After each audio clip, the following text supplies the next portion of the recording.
महाभारत भारतीय इतिहास का सबसे महान और व्यापक महाकाव्य केवल एक युद्ध नहीं था, बल्कि ये सत्य और अधर्म के बीच एक आदर्श संघर्ष था। ये युद्ध कुरु वंश के कौरवों और पांडवों के बीच हुआ, लेकिन इसके पीछे कई जटिल कारण और घटनाएं थी। महाभारत की शुरुआत हस्तिनापुर के राजवंश के पारिवारिक विवाद से होती है। हस्तिनापुर के राजा शांतनु और उनकी पत्नी सत्यवती के पुत्र विचित्रवीर्य के दो पुत्र थे, धृतराष्ट्र और पांडु। धृतराष्ट्र, जो जन्म से अंधे थे, राजा नहीं बन सके और राजगद्दी पांडु को मिली। पांडु के 5 पुत्र युधिष्ठिर, भीम, अर्जुन, नकुल और सहदेव पांडव कहलाए। दूसरी ओर धृतराष्ट्र के 100 पुत्र थे, जिनमें सबसे बड़ा दुर्योधन था। ये कौरव कहलाए। पांडवों और कौरवों के बीच बचपन से ही प्रतिस्पर्धा थी। दुर्योधन को पांडवों से जलन थी, क्योंकि पांडव अधिक प्रतिभाशाली, धार्मिक और प्रजा में लोकप्रिय थे। विशेष रूप से अर्जुन और भीम की वीरता ने दुर्योधन को क्रोधित किया। दुर्योधन ने कई बार पांडवों को समाप्त करने की कोशिश की।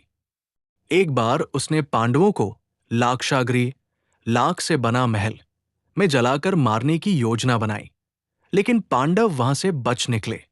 इसके बाद पांडवों ने अपनी मां कुंती के साथ वनवास में समय बिताया और वही द्रौपदी का स्वयंवर हुआ। अर्जुन ने द्रौपदी का स्वयंवर जीतकर उससे विवाह किया। जब पांडव वापस हस्तिनापुर लौटे तो धृतराष्ट्र ने उन्हें खांडप्रस्थ, एक उजरा हुआ क्षेत्र, दिया। पांडवों ने इसे इंद्रप्रस्थ नामक एक सुंदर और समृद्ध राज्य में बदल दिया। ये देखकर दुर्योधन और कौरव और अधिक ईर्ष्यालु हो गए।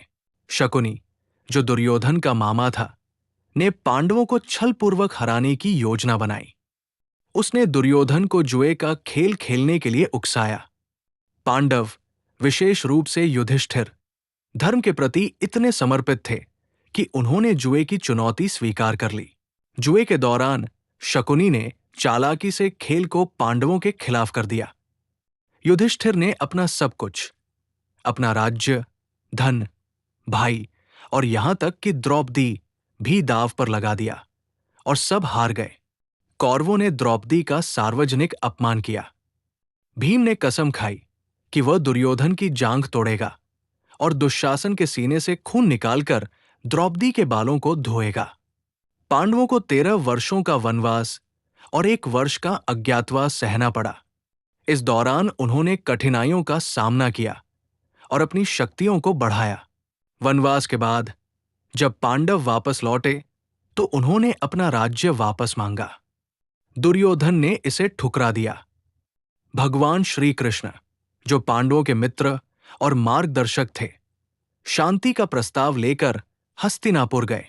उन्होंने दुर्योधन से केवल 5 गांव देने को कहा ताकि पांडव शांति से जीवन जी सकें। लेकिन दुर्योधन ने अहंकार में कहा, सुई की नोक के बराबर भी जमीन नहीं दूंगा। दुर्योधन का ये अन्याय और अहंकार कुरुक्षेत्र के महायुद्ध का कारण बना। युद्ध के पहले दिन से लेकर 18वें दिन तक कुरुक्षेत्र में अधर्म और धर्म के बीच घमासान हुआ। पांडवों की ओर से भगवान श्री कृष्ण ने अर्जुन को गीता का उपदेश दिया, जिसमें कर्म, धर्म और जीवन के उच्च आदर्शों की शिक्षा दी गई।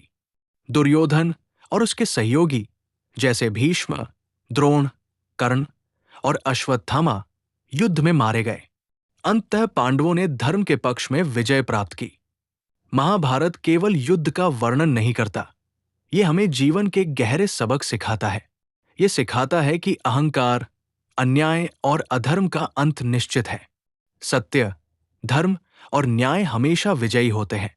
धर्म की रक्षा के लिए संघर्ष आवश्यक है, लेकिन अहंकार और अधर्म के कारण विनाशी होता है।